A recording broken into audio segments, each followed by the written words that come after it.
Um,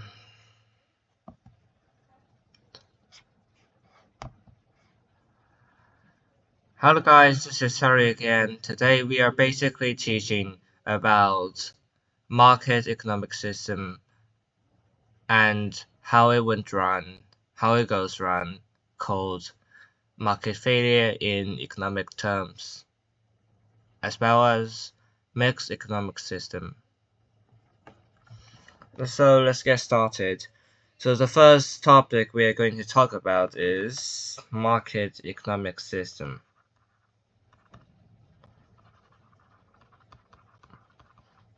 To start with, we are going to talk about what is a market economic system. So there are three key features.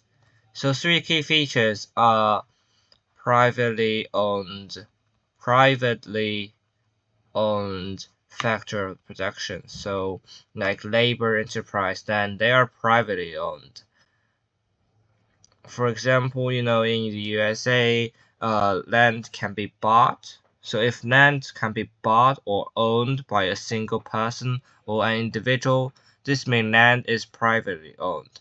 So this is a very common term. So the second feature is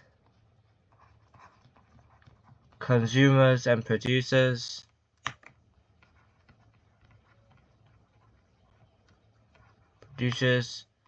make the decision about what you produce, what you make. They make the decision, not the government. They make the decision, not the state. They make the decision of what to make, what you produce, what you purchase. They make the decision. And the third feature, which is very important, it is about price mechanism.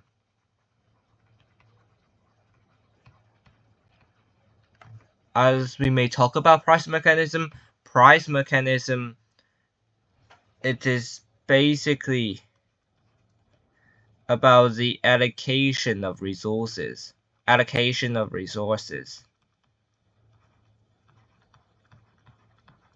It is crucial. It is a main decider. So the price mechanism is a key to how the market economic system works and how resources allocation are made. And normally when we are talking about market economic system, there are also two concepts which are quite related. Incentives and competition. They are quite common because when we are talking about incentives, it drives people to do something. It drives people to work more, to produce more. And competition, it makes people compete, so they lower the price or increase their quality of products.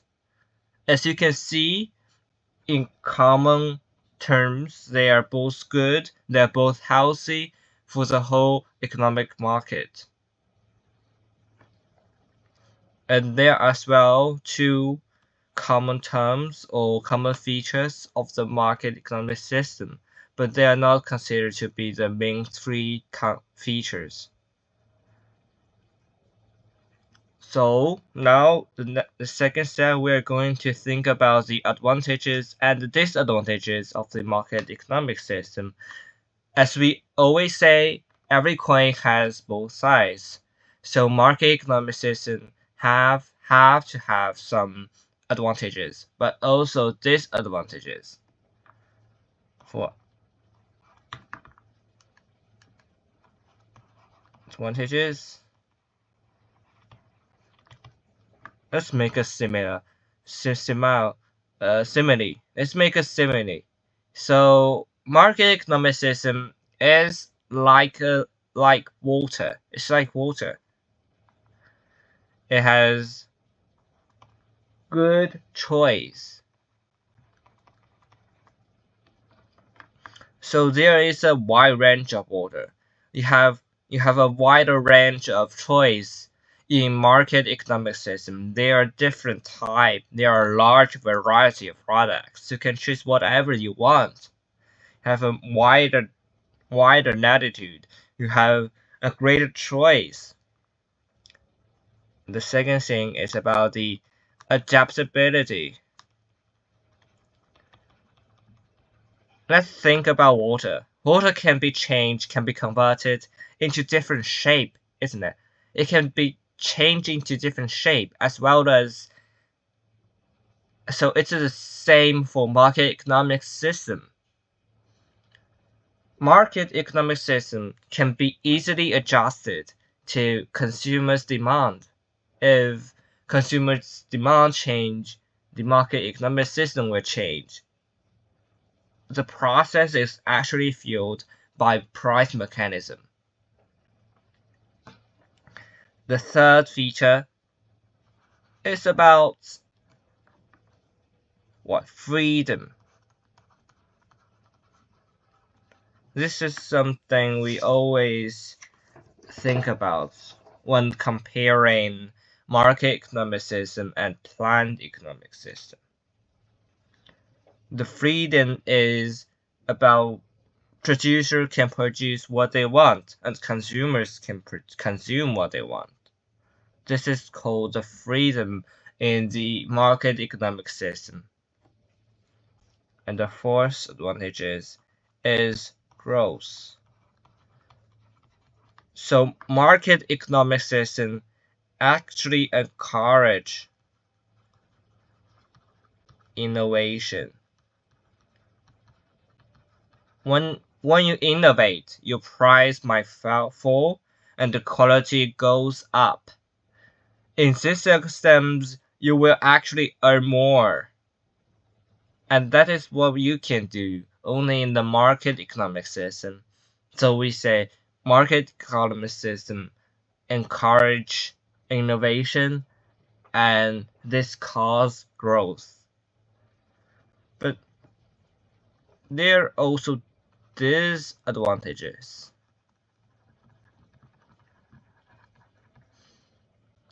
So there are some circumstances when market economic system goes totally wrong. And that is actually what we are going to we are going to teach in detail called market failure. But right now I'm going to tell you some aspects of it so we can have a brief review of this. So we have monopoly.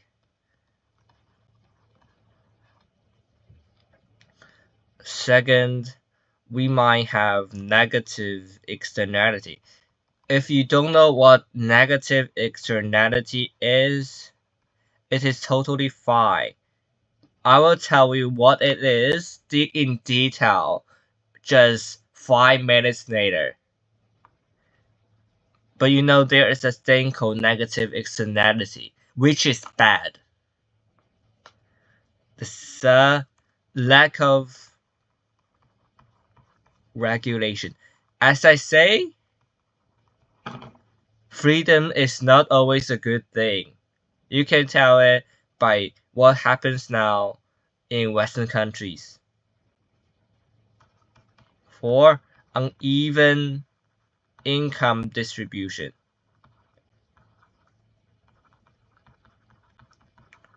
Some people think it's a big problem, but somebody does not. It is about poverty. It is about wealthy men. It is about wealthy people. I don't know what's your idea. Maybe you can post in a comment. Do you prefer there's a chance that you can be super super rich, or there is a downer like there is a down like everyone earns the same and nobody is poor. We all have a good life. Like it is up to you, but I mean it is a disadvantage. It is a disadvantage. Like some people can be super rich while somebody can be super super poor.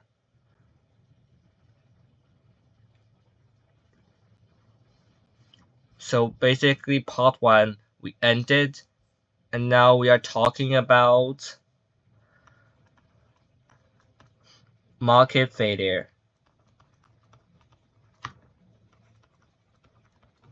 So market failure, most of it is about the disadvantages of the market economic system. But not exactly. Not exactly. It is talking about how market economic system minds go wrong. So market economic system isn't perfect. But now we are going to in depth think about what does market failure means. What does it really mean? So use another word, it means allocative inefficiency or misallocation of resources.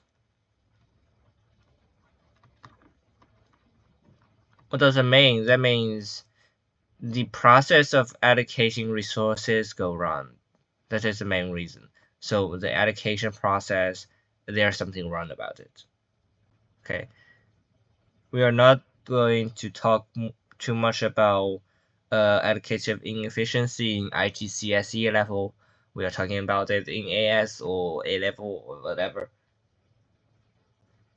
And there are some obvious or quite big categories of market failure. Three things people are mainly talking about is externality,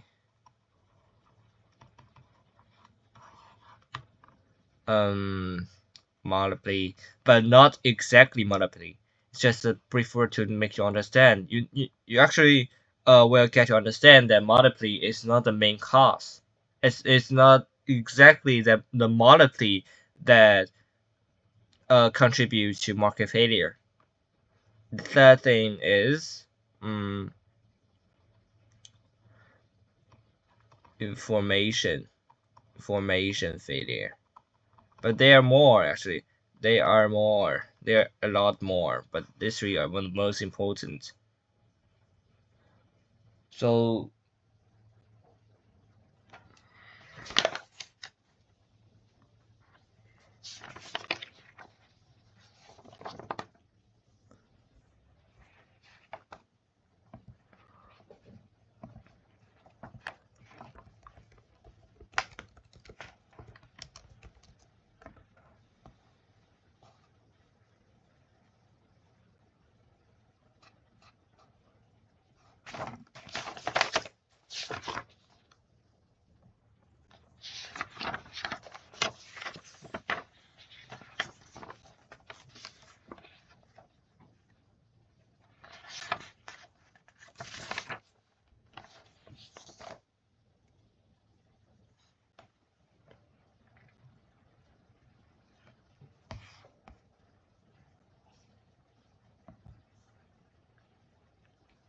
okay, so the first thing we're going to talk about is externality. Maybe you don't have a very clear understanding about externality. Don't worry about that. Don't worry about that. An externality is something that acts on the third party. The third party. For example, when you are smoking in public, or maybe you don't smoke, but let's suggest Aaron smoke in public, and the externality might be people are also the other pedestrians are smelling the bad like the nicotine from the cigarettes, but they don't like it. But they can't avoid that. But they can't avoid but um exhaling exhaling the bad air. This is called externality. The third parties, like that is something for the third parties. When we are talking in detail, it refers to another concept called merigoods and demerigoods.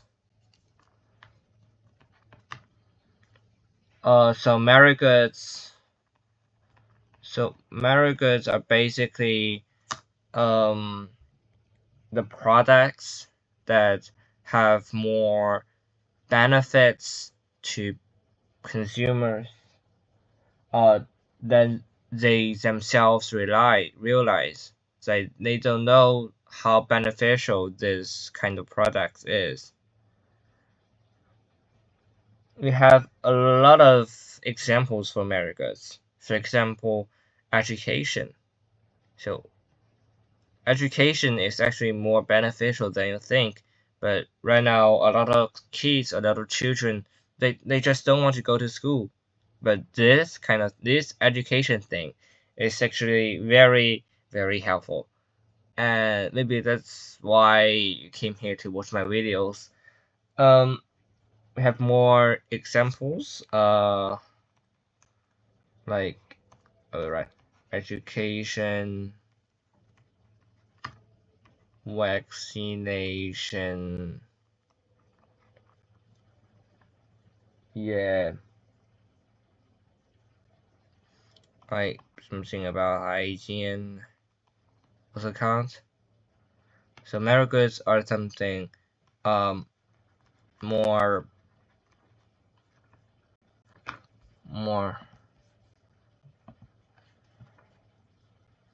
what is happening? More benefits than consumers realize. And we have the opposite, demerit goods. Why we call it opposite? Because demerit goods is exactly the product the consumers, the kind of product that has more harm than consumers realize. That this is actually harmful, but they just don't realize it. So, for example, drug. So at drug, it entertain people, but it actually has more harm. Maybe you can watch some videos on YouTube, and this tells you how drug deteriorate you. Alcohol, oh, it's actually bad. Cigarettes, that sort of things. They are actually harmful to you, but maybe you don't realize it.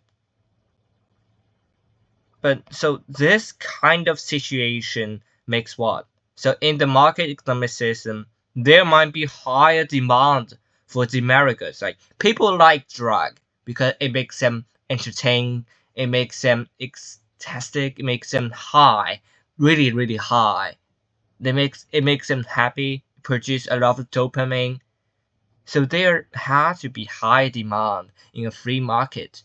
Like people naturally have more demand for demerit goods and less demand for merit goods. This is partly due to the concept how they define like they are like merit goods, they have more benefits, but we don't realize it. So it doesn't really have that much of demand, right? It is quite obvious. So naturally in the market, demerit goods sometimes are overconsumed. It is overconsumed, which means it is produced too much. It is overconsumed. Okay, let me use another. Overconsume. And this is actually underpresumed. It is produced too less. This is causing a problem, okay?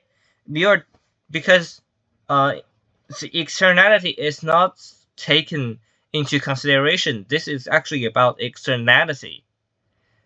So merit goods have actually more beneficial externality.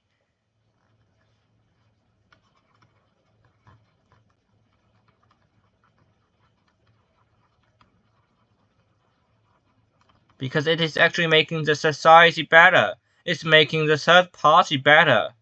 You see, education is making everyone more educated, making the world a better place because everyone is civilized and less wars, less gunfights, a lot of things. It is making the world better. It has more externality for the society. It is a good thing. But in America, it's not. It has very negative externality. It is making the world a worse place. Like when you take drug, when you drink more alcohol, when you become an alcohol addict, a gambling addict, a drug addict, there is a higher rate of committing a crime in the society. It is causing a negative externality. It is actually very harmful to the society. And we contribute this kind of thing to the failure of free market. Okay, the second thing we are talking about. Okay, let me change. Okay, talking about information failure.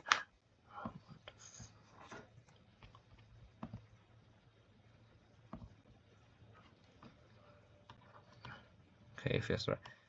Information failure.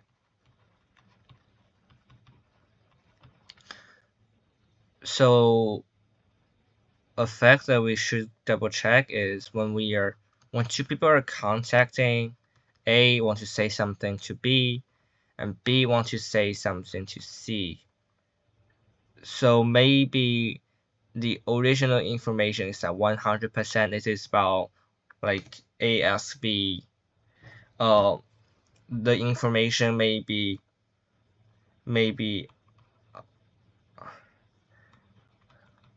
I dislike D, and when it is coming to B, the information might be only 80% because the information convert to I hate D. So I think you might notice that dislike and hate has very big difference, and when it is transformed from B to C, the information is actually only maybe 50%. Means I wanna kill D. So possibly. You can see during the process of during the process of the transmission of information, there has to be some loss. This cannot be avoided.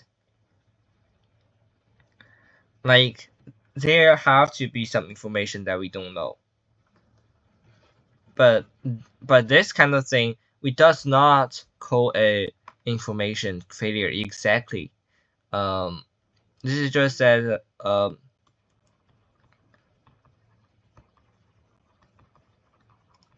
it's basically the transmission of information.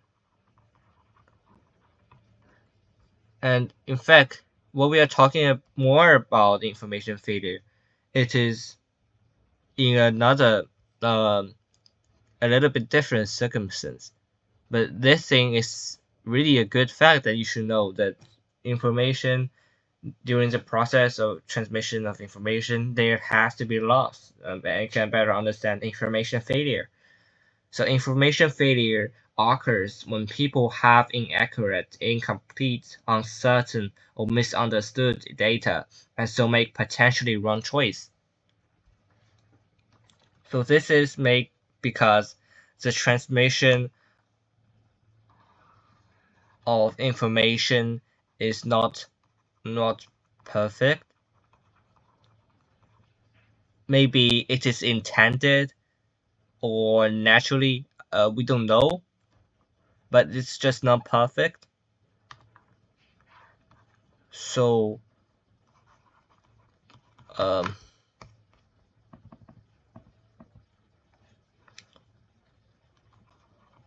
consumers make the wrong decision. So let me give you an example. Maybe in some, like when you're shopping online, the shop might not give you the detailed information about the product. It might give you some misinformation. It might give you some incorrect thing to make you think this kind of product is worth the price, but it's actually not. It has a lower quality, but the producer does not inform you. So in this way, you have actually the inaccurate or incomplete information. Okay, so you just make the wrong decision. You could buy it with a lower price, but you didn't.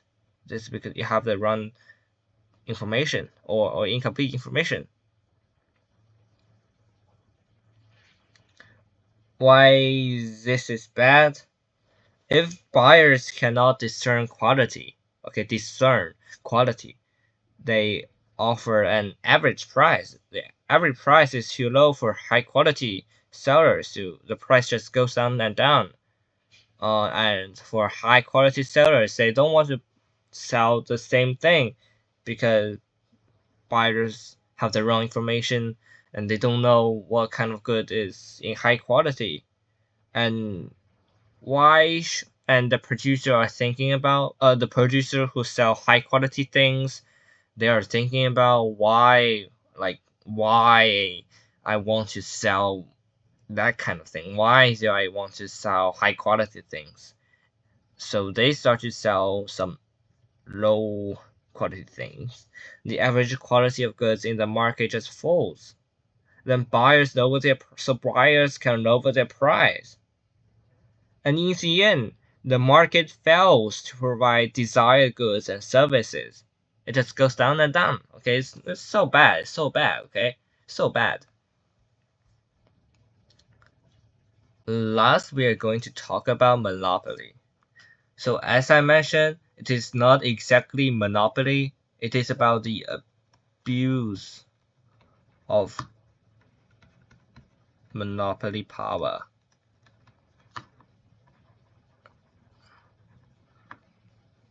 So monopoly refers to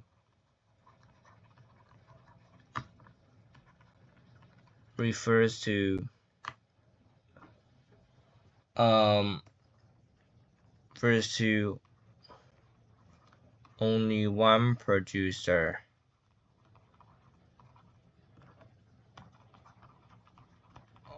or single market, and this producer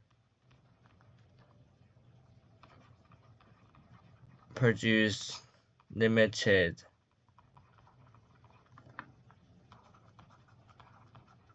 amounts of products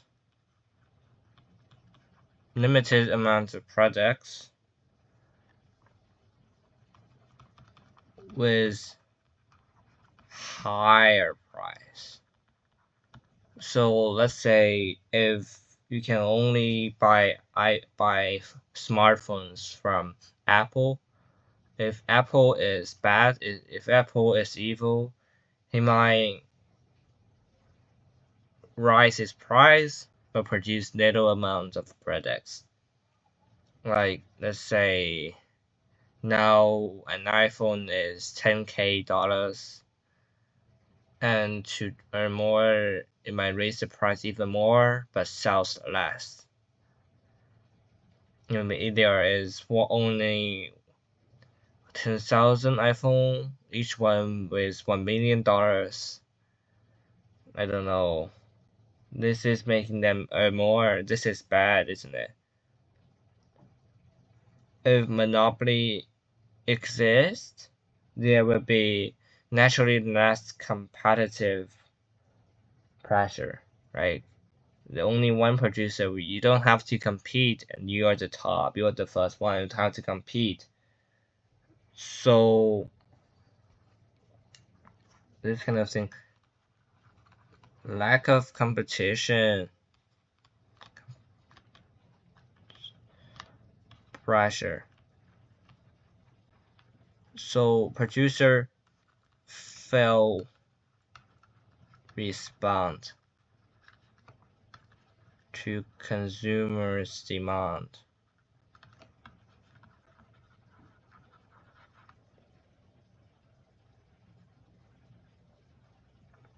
So if I want something, they don't have to change. They don't have to change. Okay. This is causing them restrict output, because in this way I don't really care about how consumers are thinking. They have to buy my product. I don't care. I don't give I don't give a fudge about how they think about me. How do they think about the product? Because in the end of the day, they have to buy my thing. Restrict output.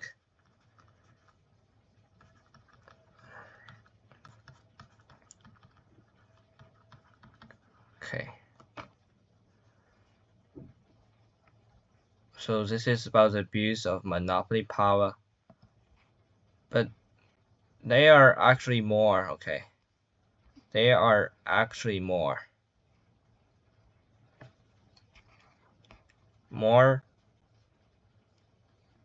The first three things are the most important factor. But there are other ways that the market economic system might go wrong. Have about under provision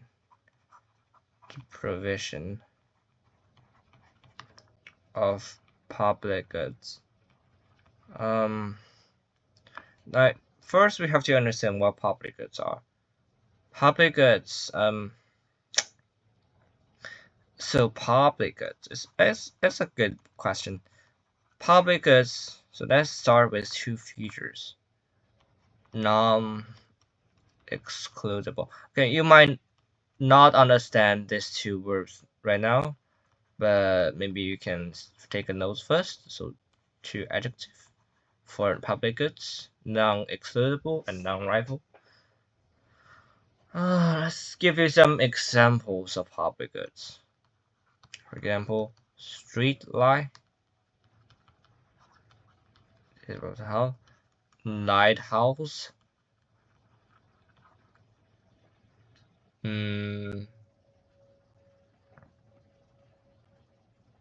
Let me think more.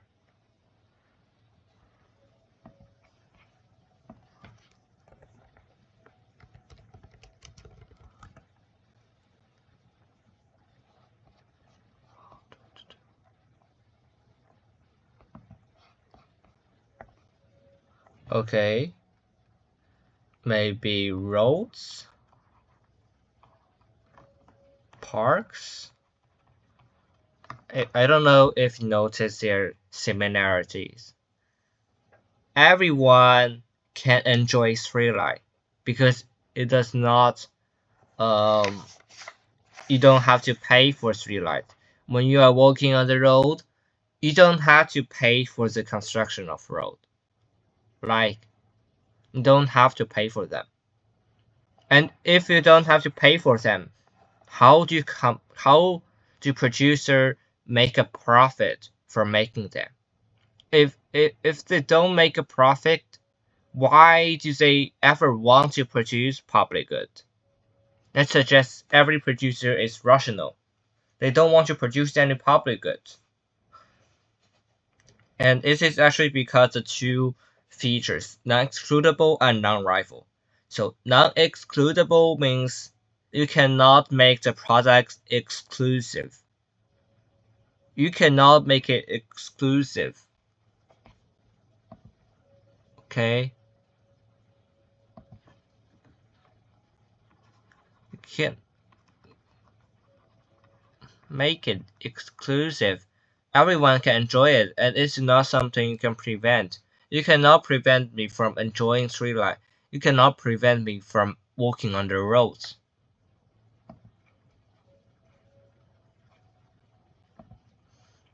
Non-rival. Non-rival means it is actually not about the producer but about the consumers. Like, like Aaron want to enjoy the street light, but if he really enjoys the street light, it doesn't prevent another person from enjoying it as well. Like I can enjoy the street light, you can enjoy the street light, and we don't actually compete. I don't have to pay for a higher price to enjoy the street light. Older people can enjoy the street light. Everyone can enjoy it. So we're not rivals. We don't compete. Like consumers don't compete.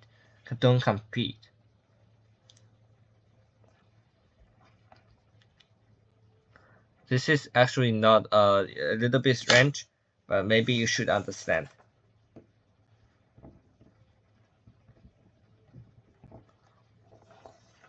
Okay, so under provision of public goods, we also have the fifth thing.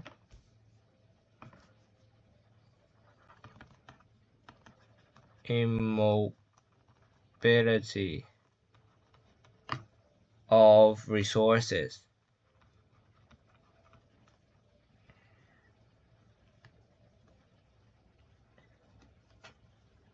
So back to the very first thing, we know that market failure means the misallocation of resources or allocative inefficiency. If we don't want market failure, we have to allocate resources very efficiently. And to achieve that, we have to require one thing. It's called the mobility of resources. Like you have to be able to be moved so that we can allocate it, right? So this is quite obvious. We require resources to be geographically mobile and occupationally mobile. If you remember our previous episodes, you might know that we talk about the mobility of different factors of production. And the more mobile they are, the more efficient the process of allocating resources are. The another thing we're talking about is short-termism. We are not going to talk too much about it because I don't think it is very rigorous. This is because that the market forces may not result in sufficient resources devoted to capital goods. The people are too short-sighted. They don't want to improve their capacity and that sort of things. This is not important. But you just know that this is part of the market failure. Okay. Yeah, so we are done with section 2. Now let's dive into section 3. What is it? Mixed economic system.